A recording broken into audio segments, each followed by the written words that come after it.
on, everyone? Welcome to another episode of the Great Black Speakers Podcast, where we connect through conversation.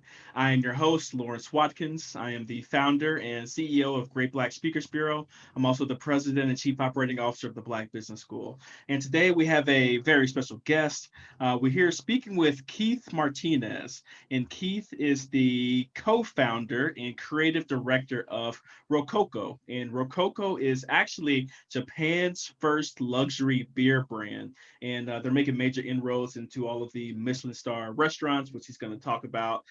You can find out more about his company at rococotokyo.com. That's for rococotokyo.com.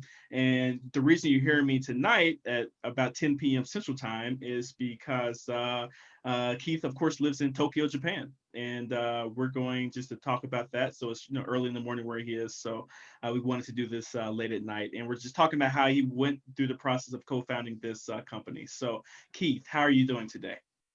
Lawrence, thank you so much for having me today. I'm doing great. I'm excited to be with all of you guys. So thanks for having me. Yeah, it's my pleasure. So if you can just talk a little bit about, what is Rococo and how did you get to the point in your career of actually starting this company? Yeah, two good questions. So very simply, Rococo Tokyo White is Japan's first luxury beer. As some of you may know, Japan has a very, very interesting and developed culinary scene. Japan is the country in the world with the most Michelin star restaurants by far. And we had the idea of launching a beer brand, that could kind of complement this space.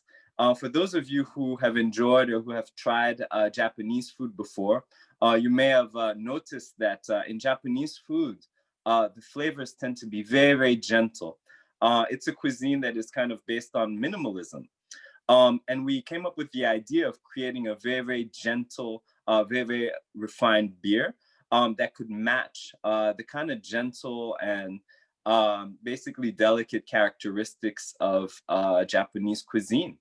And we got it started, we launched about 3 years ago, and we've been growing our brand ever since, and it's been quite an adventure.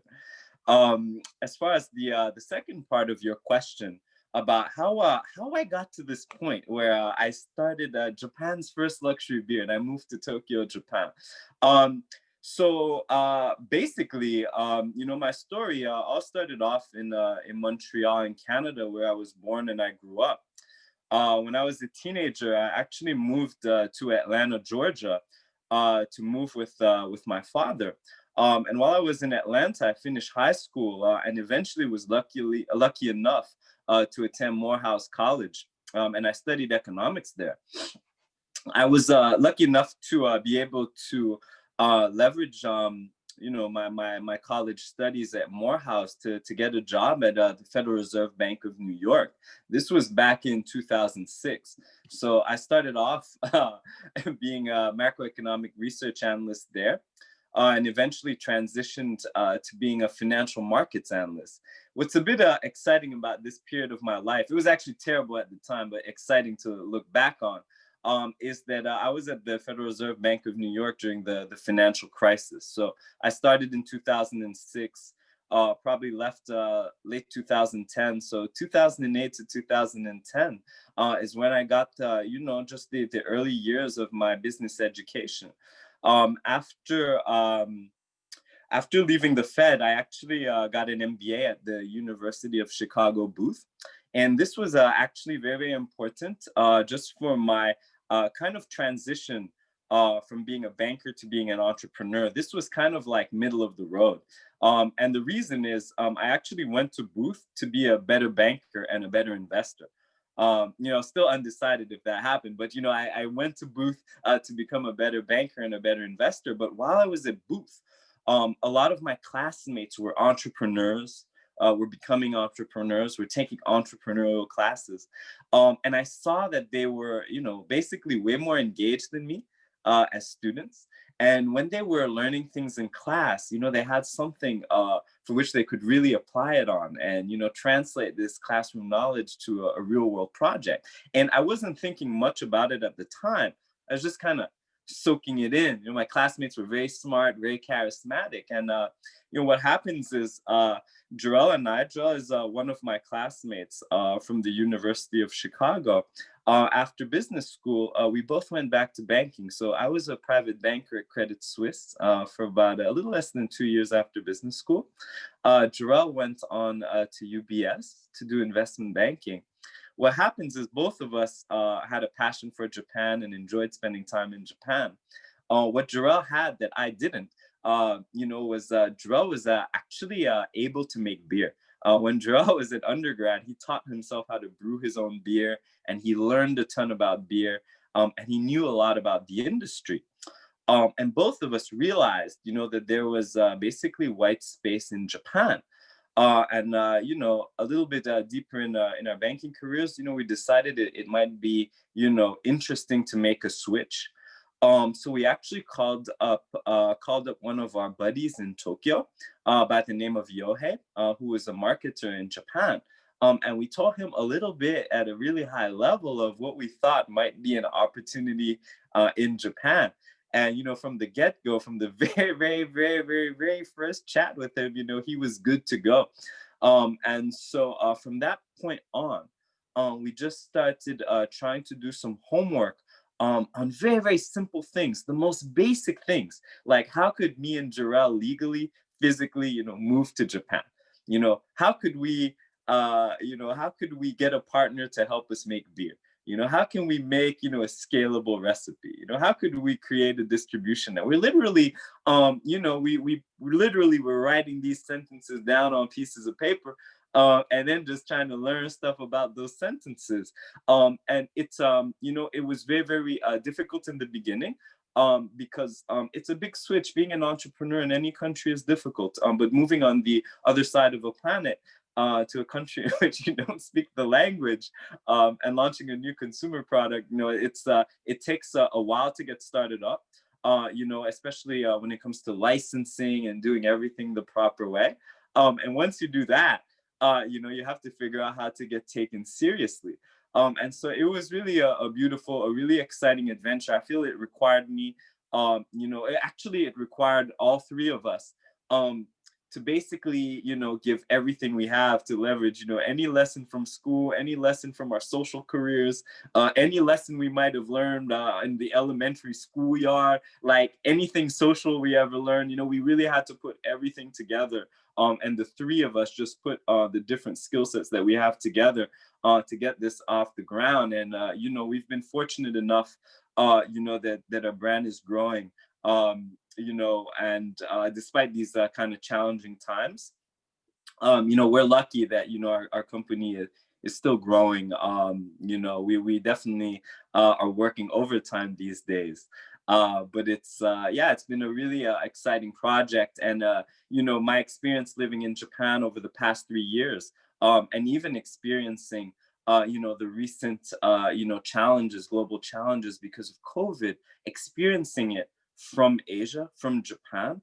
This is maybe outside the scope, but it's been a learning project. This has been, irreplaceable. I mean, it's shocking how different the world looks like from the seat, and it's shocking the extent to which sometimes the media doesn't capture the full story of things. Yeah, well, let's start there. What does the world look like from your seat in Tokyo, Japan?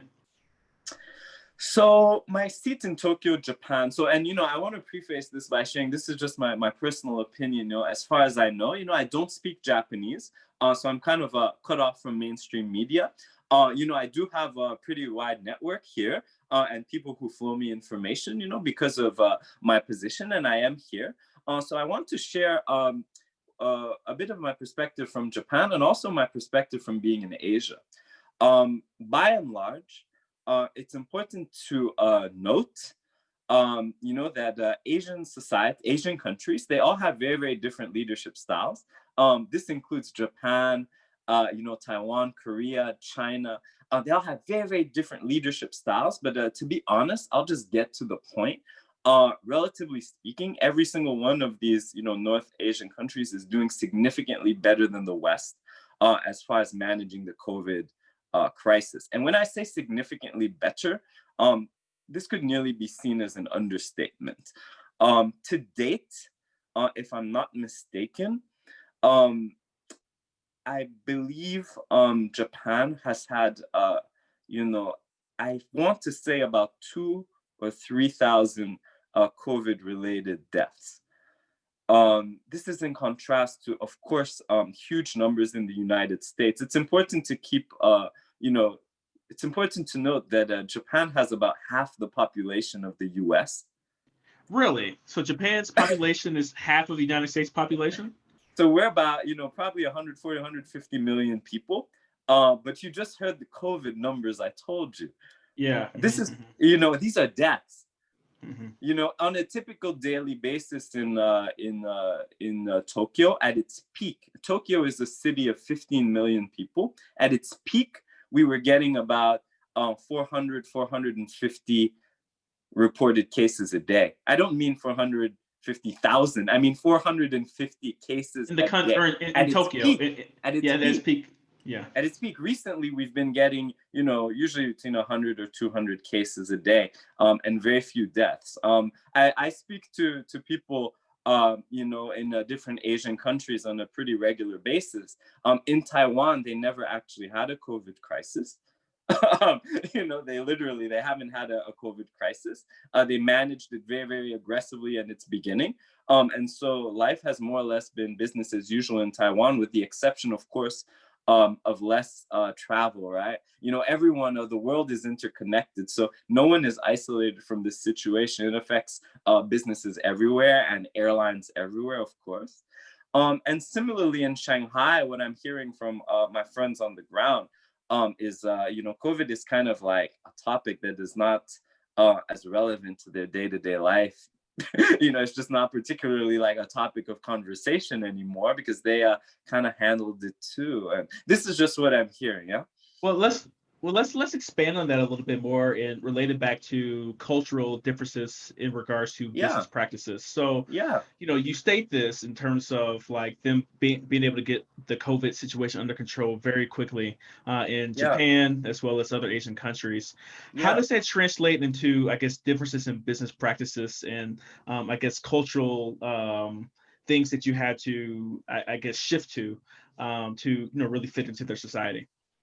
Oh, that's a good question. I think with all this kind of like commentary, I want to preface this is just my opinion, and of course, to answer this question, I'll be forced to make generalities, which of course doesn't mean that it's true for every single individual, right?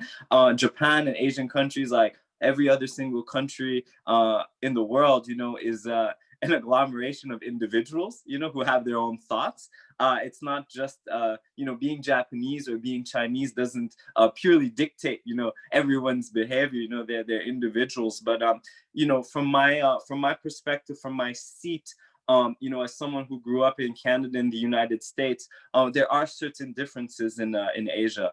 I think with respect to Japan, I think one of the big differences, and everything kind of flows from there, it's important to remember that Japan is a very old country. Japan is a very old country. It's a very mature society. And I think I shared this with you a bit earlier, but recently, out of random curiosity, I just Googled the world's oldest companies. I ended up landing on the Wikipedia page, so you guys can probably do a similar exercise. But Japan has 5 companies. They're still active today, that were founded pre 1300. So 5 of Wow. the oldest companies in the world are in Japan. These private businesses are older than the United States and Canada, if I'm not mistaken. The reason why this is so important is because Japan is a very, very old country, very, very mature society, where you have private businesses that are hundreds of years old, multiple generations. And it's a society that, relative to Western countries, is much more homogenized in terms of ethnicity, in terms of culture, and in terms of language. Another way of saying this is that I would say that it's pretty uncontroversial to state that the United States champions the individual above all else, individuals and freedom, etc. My experience is that Japan, and I would venture to say this is true from several of the other Asian countries that we've mentioned, they all do this their own way. But the priority here tends to be more the country and the society and the group as a whole. And I don't mean to take it to a strange extreme. It's just that it's very important. Everything, to really understand, the difference between Western psychology and, more Japanese, I'm sorry, Western societies and Japanese society, it's important to keep in mind that society is very, very important here. It doesn't mean that individuals, don't have a huge importance. As a matter of fact, people would be shocked at the amount of individual freedoms Japanese citizens possess. I don't want to get in a controversial time. I'm not educated enough about the law to actually know who has more rights, American citizens or Japanese citizens, but I can tell you that I'm not sure. So that in of itself, I think, is important to note. So yeah, I think in Japan, part of the reason why Japan and other Asian societies, have perhaps, handled this, with a bit more ease and a bit more smoothly than Western countries. One, um, Asian countries tend to be have really, really high population density, and thus they have experience dealing with these sorts of situations, and they're also basically very disciplined and aware of the risk of these situations. And lastly, they've basically, I've noticed a very, very strong desire to tackle this as a group. So everyone has to sacrifice, for the kind of greater outcome for the group. So in Japan, Japan is a democracy, right? So citizens kind of do what they want. What's been amazing to see is that the Japanese government has not led the crisis through enforcing very strict legal measures, but rather they've been leading from calling for the population to collaborate. So it hasn't been threats of like fines and jail time and etc. It's been calls for collaboration. And collaboration meaning certain business owners, you guys should shut your businesses a bit earlier. Calls for the population, you guys should avoid traveling outside of your neighborhoods for a while. And we haven't seen, of course, these are big countries. Of course, not 100% of people are purely collaborating, but the buy-in, as from the perspective of a Westerner, has been shocking. Collaboration rate has been very, very high. And this is, I've seen it. I've been, in Japan this whole time, from the peak, where none of us really knew what was going on until now. And, people were, always kind of revising their behaviors, always trying to make little improvements. Maybe if we do a bit more of this, this will help alleviate things. And so I think this is something that me as actually a business owner and an individual has picked up upon is there's a lot to be said about consistency and making continual small improvements, as opposed to trying to go for extreme results and always trying to do your give 500% and do your best and be some sort of genius or be some sort of prodigy. Well, it's interesting that you mentioned that in terms of collaboration and continuous improvement, that type of stuff. When you think about it from, I guess, a Six Sigma Toyota production system standpoint, and the phrase, I guess, or the word Kaizen, in terms of like that meaning continuous improvement. And, that's so big in terms of operations, in terms of having that improvement and that consistency over many, many generations, right? So I think it's amazing that you have some companies that were founded, 700 years ago almost, the It's 1300s. incredible. Yeah, It's yeah, yeah. incredible. Yeah. And if you think about, I guess, the longevity and a time horizon in terms of what a person or a culture thinks about, where we might be thinking about the next quarter, they're thinking about things that are 50 to 100 years down the road because they've just lived, much longer as a society, as a culture. So I think that, Yeah. that's a Yeah. very, insightful, point that you actually brought up as well. And Mm. to the people just tuning in, I'm here with Keith Martinez. Keith is the co-founder and creative director of Rococo Tokyo, and Rococo is Japan's first luxury beer. So he's a Black man who was raised in Montreal, Canada, but went to Morehouse and the University of Chicago after that. And yeah, he took that leap of faith and moved to Tokyo 3 years ago to start this business. And today we're sharing his story. So if you guys like what Keith is talking about, please go ahead and press that thumbs up button. We appreciate it. Share and Mm-hmm. subscribe to the Black Financial channel if you would like to receive more interviews and content like what we're producing today here with Keith. Keith, let's talk about Rococo a little bit more, actually, Yeah, and the founding and yeah, how things work, that type of stuff. First, I want to talk yeah. about the reason. Let's go deeper into the reason why you chose Japan to start your business. And then after that, I am just really curious in terms of if Japan is such an old country with, everything, that's already been developed there, that type of stuff. How is something as simple as beer, how are you all able to be the first of anything in a country that's 700 Oh, years old?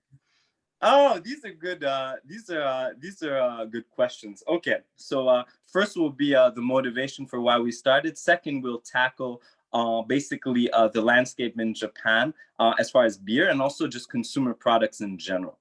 How it got started. So I think our story is really it really started in a very intuitive way. It's basically an easy way to say it is it snowballed, right? So we didn't just wake up one morning and think like, what, like, let's start a business in Japan, or what, I feel intuitively that there's white space in this particular market in Japan, right? It didn't start from that.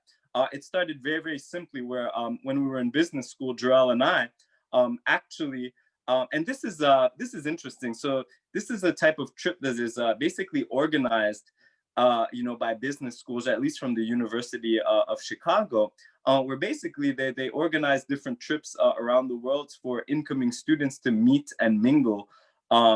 Basically, before they formally start classes. So these are optional trips that basically, if you want, you can sign up for a location and they'll put basically, I think it's like 15, 20 students together and 4 hosts, which are second year students, and they get to explore different locales. And, me personally, even, as you kind of introduced me, and, Keith is born in Montreal, and, he, went to Morehouse and University of Chicago, is an entrepreneur in Japan. I think it would be misleading for people to think that my past is some kind of like globe-trotting jet setter. I mean, the reality is, until I actually came to Asia for the first time as someone who was 32 years old, I had only been to Canada, the United States, and the Caribbean in Belize, where my family is born. So my life was, in Montreal, in New York, in LA, in Atlanta, and in Belize.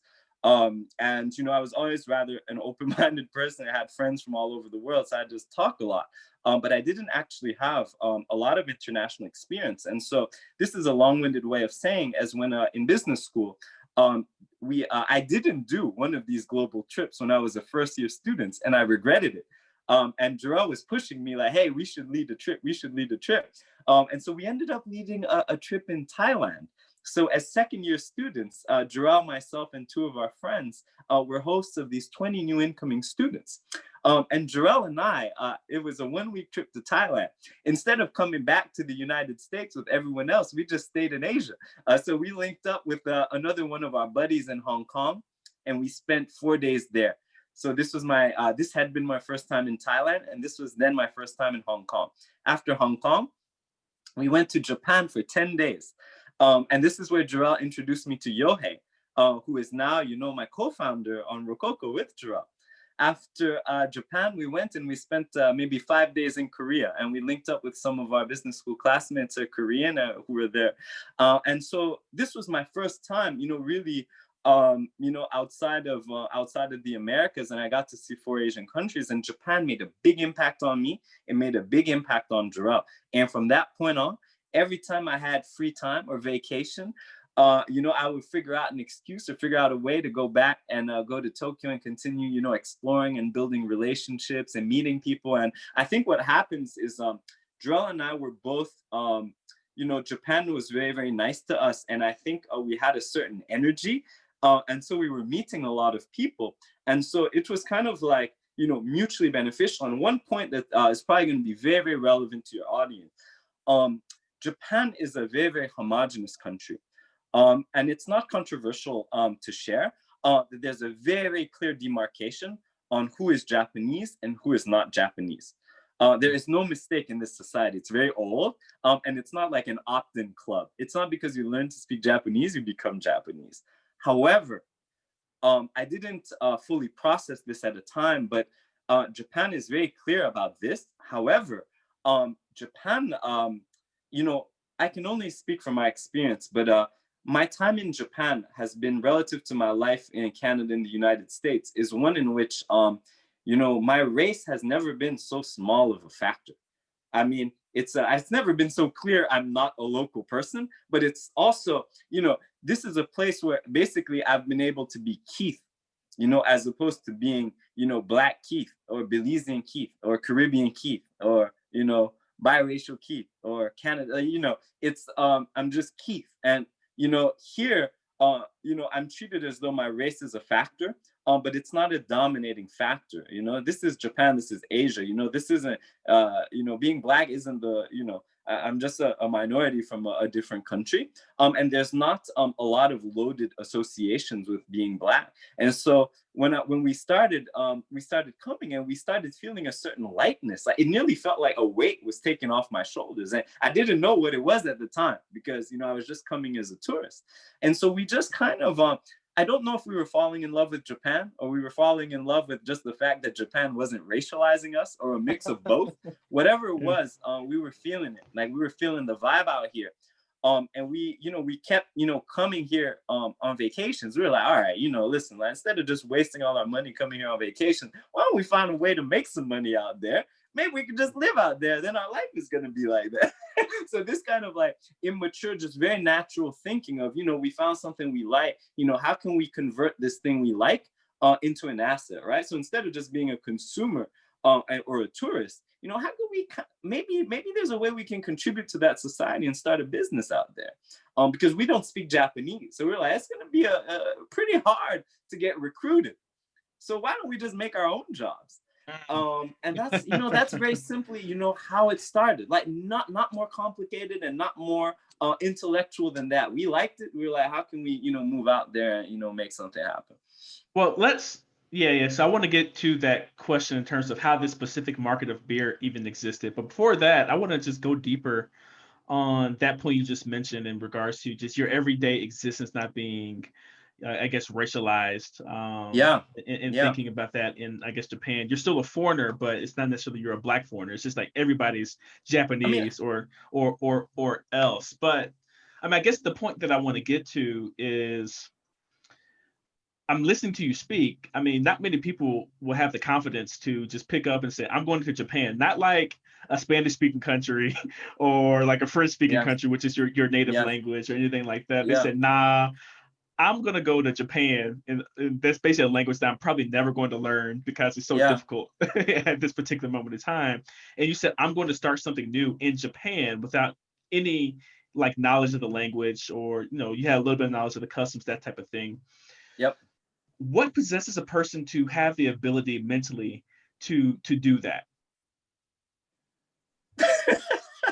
I don't know. I don't know. This is a really good question. I want to start it off by saying I don't know. But and more seriously though, I think in my personal case, there's a few things, right? So I grew up kind of like in a working class area in Montreal, and I am biracial. My father is from the Caribbean. My mom is French Canadian. And my mom, is French speaking, and my father is English speaking. And from the time I'm a baby, my father only spoke English to me, and my mother only spoke French to me.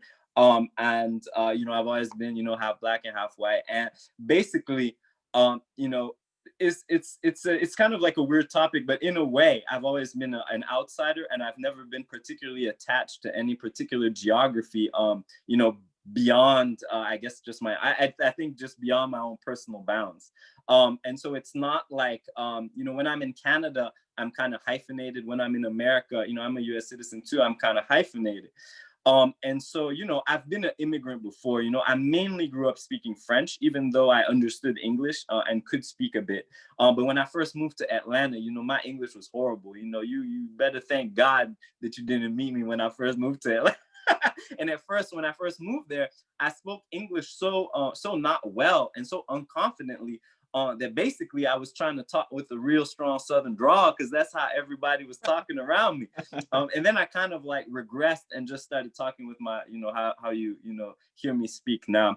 And why this is important. So my experience being an immigrant to the United States, it's important to note that I grew up, mainly speaking French in Montreal, and I moved to Atlanta.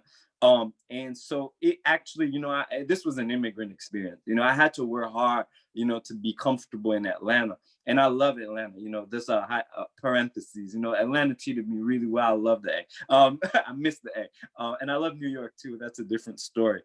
And so I've been through this process of being an immigrant. And what happens is when I was an immigrant and I left Montreal as a 17-year-old, so many people from friends to family were like, why are you leaving? Why are you doing this? Everyone's here. And I moved to Atlanta and I learned things that many people don't get to learn. I finished high school in a public school in Atlanta. I went to Morehouse.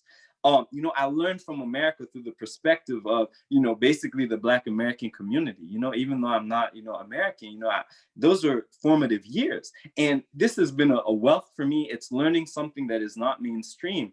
And so when it came to moving to Japan, I realized I already knew I don't need to have all the answers. I'm going to go over there. I'm going to learn stuff.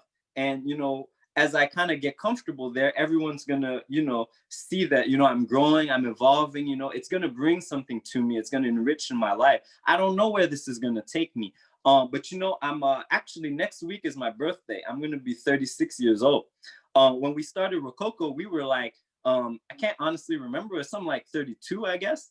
And so me and Jarrell were talking. We're like, you know what? If we don't roll the dice now, if we don't make a move now, we're getting older. It's going to be less and less likely that we're confident enough. Jarrell and I, neither one of us had kids. So we were like, you know what? Like, let's make it happen. This might be one of our last chances. And what's nice is, we have the benefit of, 30 years of life experiences. So it's kind of like freedom, but a mature freedom. And so we knew we didn't have all the answers, but we did have some. And we knew what resources we had that would kind of give us an edge, and be able to do this smoothly, And I think being a banker, being privileged enough to having worked as a banker and having a network that I've been able to cultivate as a banker, I already knew people in Japan. I also had some relationships from the fashion industry, surprisingly enough, in Japan. And so we knew we had, me and Drell knew, we've got an abnormal network in Japan. Let's just go do our best and we'll figure it out along the way. And if it doesn't work out, then we'll just come back home. This was before COVID. So now we can't. Yeah, you can't go back home now. We'll just come back home. So, this is how we were thinking. Basically, what I'm trying to say is we knew there was risk and we knew we didn't have all the answers and we did it anyway. And I think this is an important lesson. We didn't have all the answers and we knew it was risky. We did it anyway. We took the risk. Yeah, and I think that's amazing, right? And throughout your story, you've talked a lot about networks, right? In terms of, you met this person and, I've known you for, many years now. And that's one thing that I've, always admired about you is the ability to connect with people and, just cultivate and build those relationships over time. And, for many years, that was a part of your or for a little period of time, that was your actual job was to do that. So this is true. Yeah, let's talk about that from a couple of different perspectives. Because, I want to talk about networks. So capital, that's basically what I'm talking about is capital, and not just financial capital, but let's talk about capital from a financial standpoint and then also a network standpoint, and starting with the network piece, right? And so, just talk about your relationships and building that network from many different pieces of, I guess, your life. And then I want you to talk about your time being a private wealth manager. Yeah. And you're also a banker at the Fed too, right? Yep. So you've seen finance from the very macro perspective to the private wealth management perspective of dealing with, working with a lot of rich people, right? And how they think about money, how they think about success, that type of stuff. And then now you're an entrepreneur. Yeah. So just if you can, just help me weave all that together, right? In terms of just Yeah. thinking about, just the wealth piece, and what you've learned, seeing wealth from many different perspectives, and then Yeah. how your network has fit into that and the success that you've had with Rococo so far. Yeah, very simply, I'll take this maybe an unexpected direction. Very simply, when I was still in high school, sometimes I would go to Belize in the Caribbean to spend time with my family. And inside of Belize, in the in Central America, in the Caribbean, it's geographically it's in Central America, but culturally it's more of a Caribbean country. I saw extreme poverty. I grew up in Canada, so we have poverty, but not extreme. And I saw poverty with my own eyes, and it wasn't anonymous. It was my people, some of my family, people I like.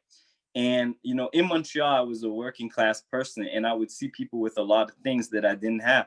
Very, very simply, as a kid, I just didn't understand. I was like, why do they have things, that make them comfortable, and why do me and my people don't have those things, and why are we uncomfortable? And I didn't understand. I didn't understand. I was a kid. I didn't understand. I was like, what is this? And they're like, well, they have money. You don't have money. I'm like, why don't I have money? I was like, why don't I have money? Like, what's money and why don't I have it? Like, literally, I knew what money was. I knew what a $5 bill was, but I was like, what is this? In a deeper meaning, what is this? I was annoyed by this question. So I moved to America. I studied economics. I was like, I don't know. So I'm going to study it. Money is a lot of things, and I don't want to go deep on a tangent. It's a lot of things, and it's basically nothing all at the same time. We are human beings. Like, we are human beings. Like, everyone is a human beings, and we form groups of human beings. Um, Relationships are the most important thing you can have as a human being, unless you are some sort of biological freak where you're really tall and super strong, and you can just maybe play a sport, or if you're some sort of born with some sort of above average IQ, and you can like invent things. But for 99% of human beings, your relationships you create, they have the potential to lift you up or drag you down. I have seen this every step of the way from the time I'm a kid, of people either benefiting or being, basically destroyed by the relationships they have. And I can remember very clearly, when I moved to America, my dad, he was a professor at Spelman College at the time. And he used to tell me, Keith, you got to network, you got to network. And I didn't know what he meant. And I would be at Morehouse and they would have networking events. They say you got to network. And I just didn't know what that meant. And I think my success in building relationships is because I still don't really see the world like that. And I still don't know what it means. I think inside of me, I've been kind of blessed to when I was, you see this a lot in children, where children are curious and they don't have biases, and they just walk up to strangers and they just want to talk and they just want to know something, like, what are you holding in your hand? Like, what is that? Like, oh, I like your shirt. They're just kind of innocent and naive. And I feel this part of me never completely went away, where I just genuinely just want to know what people are about. And I've met all kinds of interesting characters over the years because I don't bias myself too much. Like, I feel like if I can give myself one random trait, I feel as a person, I rarely meet people who socialize with more richer and more poorer people than me all at the same time.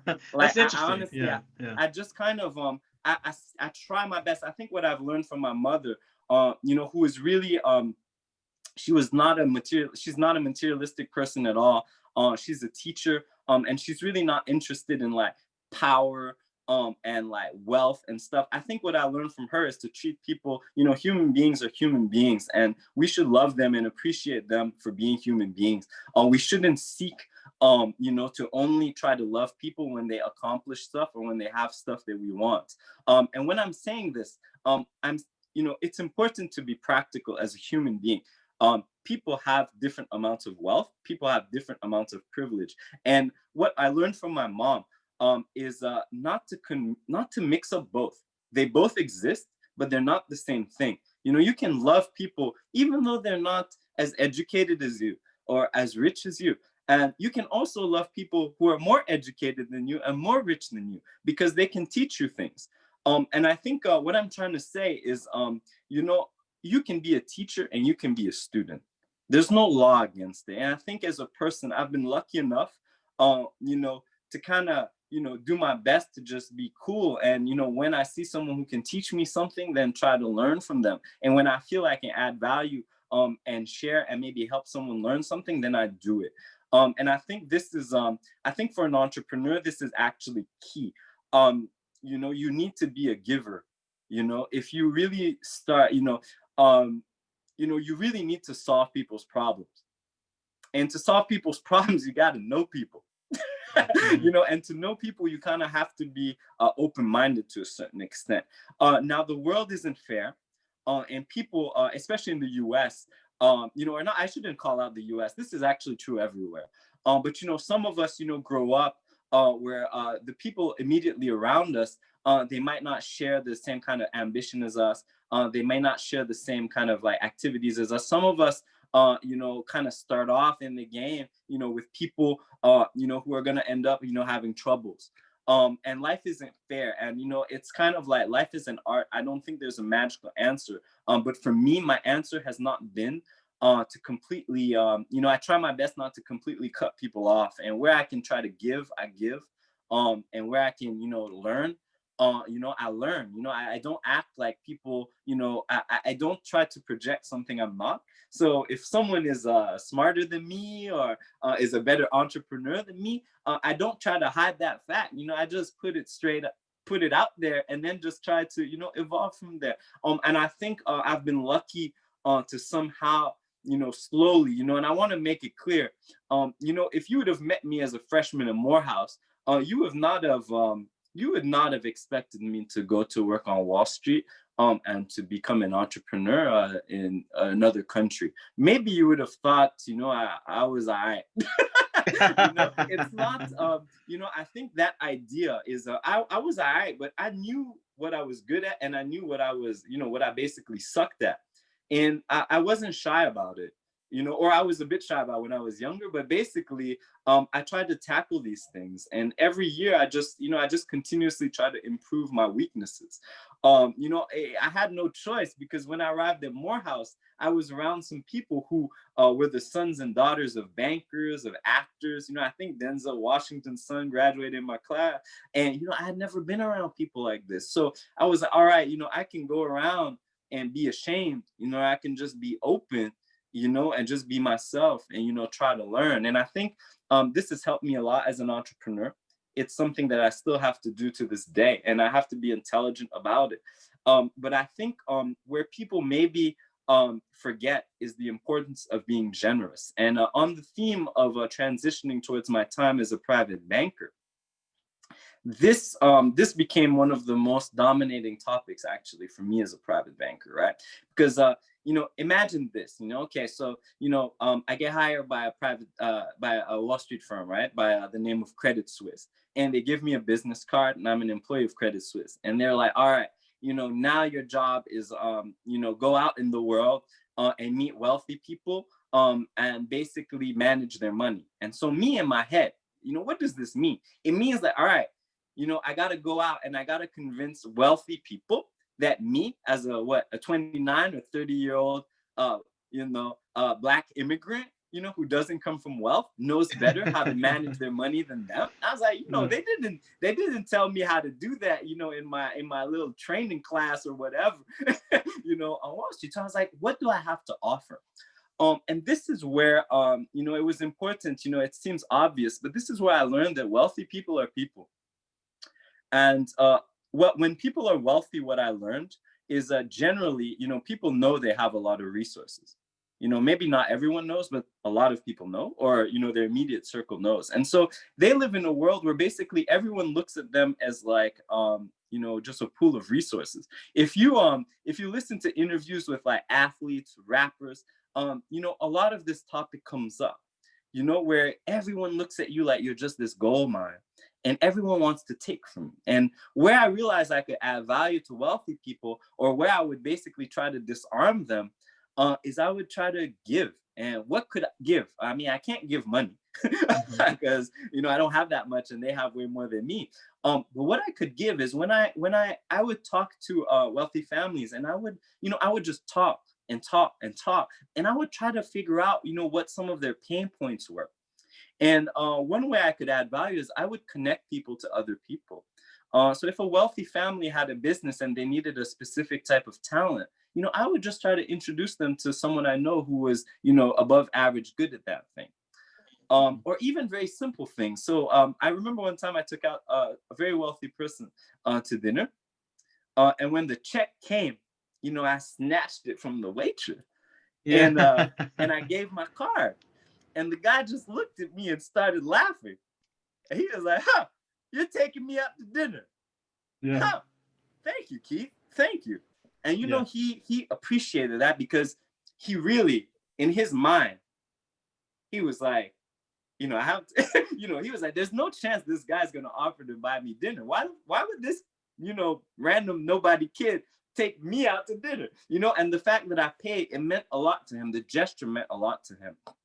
And as an entrepreneur, as a private banker, or basically another way of saying is, I learned this as a private banker is, if you lead with generosity, you will attract, what you're seeking.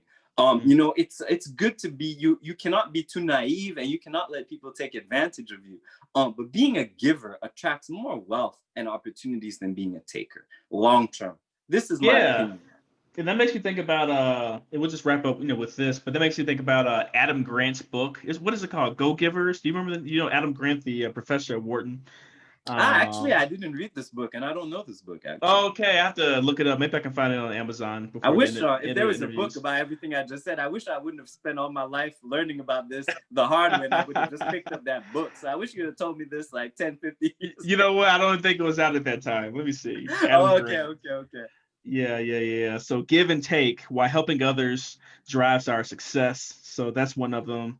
Yeah. So that was his first book, but he talks a lot about that as well in terms of Wow. being a giver. But you just brought up a lot of great points in terms of just building your network and your relationships, because there's no way you would have had this business in Japan doing with what you're doing if you didn't have the mindset to think that you can actually do it in the first place. Having the mindset of actually learning along the way, and then the ability to give and build your relationships and build your network up, so where you have the resources necessary to actually make this happen. So I think this interview, everyone has a lot of replay value, to it in terms of, what Keith is actually talking about. And as a reminder, everybody, I'm here with Keith Martinez. Keith is the co-founder and creative director of Rococo, and Rococo is Japan's first luxury beer brand. You can find out more about his company at rococotokyo.com. I'll definitely put that in the chat as well. They've making major inroads and strides with especially Michelin star restaurants. And we're actually doing a master lecture with Keith upcoming on next Tuesday. So I believe that's, what day is that? September 8th, I think it is. So next Tuesday, no, September, what day we're doing that, Keith? September 6th, right? What day we're doing? 7th or 8th, but Yeah, 7th it's your different time. days in Japan and the US. That might Yeah, I be think why it's you're Wednesday morning your confused. time. Yeah, so September 6th, next Exactly. Tuesday.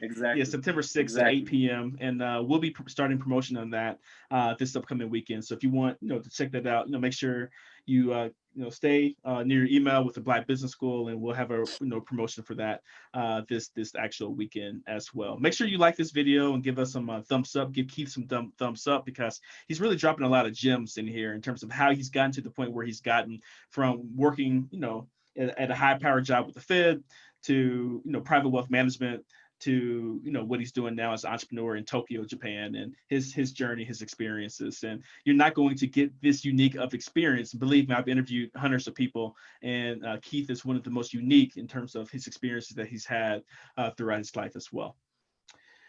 So press the thumbs up button, share, and subscribe as well. Keith, to wrap up, how can people get in touch with you, learn more about your business, and learn more about Rococo, and just what's the best place to follow you online?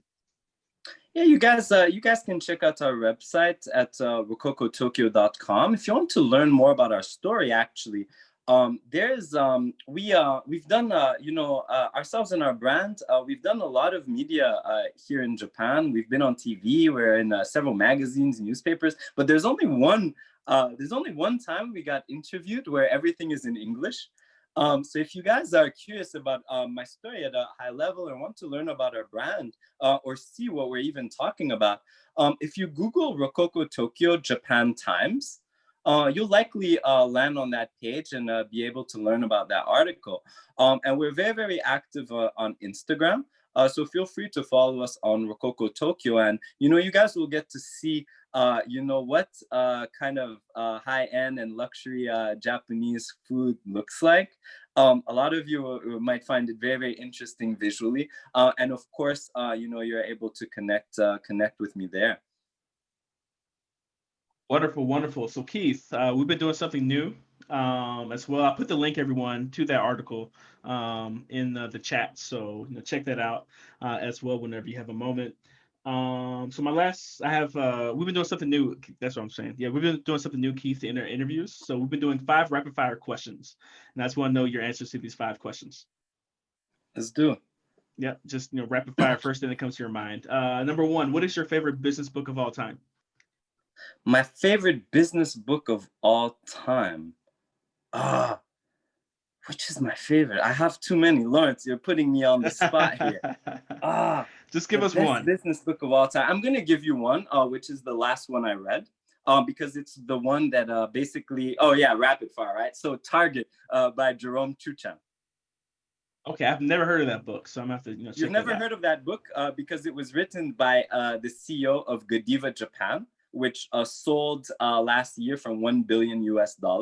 And he's one of my mentors. The reason I'm mentioning this book is because this has actually helps me in my day-to-day business. He built a luxury chocolate brand in Japan in a market where there was no luxury chocolate brands. Or not a lot of traction. It sold for $1 billion. So I definitely recommend Target by Jerome Chuchan. Okay, well, we'll check that out. Number 2, I guess this might answer the question too. Are there any CEOs or companies that you're following right now that you are getting inspiration from in your own business? Yeah. So you called it out right. So Jerome Chuchan, he is the 2 individuals. So he is the CEO of Godiva Japan. What really inspired me about his story is that there was a market for, of course, chocolate in Japan, but it was not perceived as a luxury product. And over 8 years, he was able to grow his business to, grow the Godiva business to a very, very large scale. And his genius and his insight has been growing luxury in non-traditional ways. So basically playing with what the assumptions are about luxury. And for those of you, who listen to your story, you might see, of course, the parallel with my current project. And I've been lucky enough, to have him as a mentor. And, it's just been very, very insightful to hear his perspectives. Number 3, who is your favorite historical figure from Black history? Bob Marley. Bob Marley. Okay. Easily Bob Marley. And let me tell you why, because I know these are rapid fire. I'm breaking the rules, but I'm breaking the rules. So what you gonna do? And I'll tell you why. So Bob Marley, keep in mind, Bob Marley became a star pre-internet. Keep in mind, Bob Marley is from Jamaica. Bob Marley was able to, keep in mind, he built his own record label. Bob Marley did something similar to what maybe Master P and Baby from Cash Money did, where people changed the narrative on Bob Marley, but Bob Marley really built an empire at a time. And I want to phrase it this way.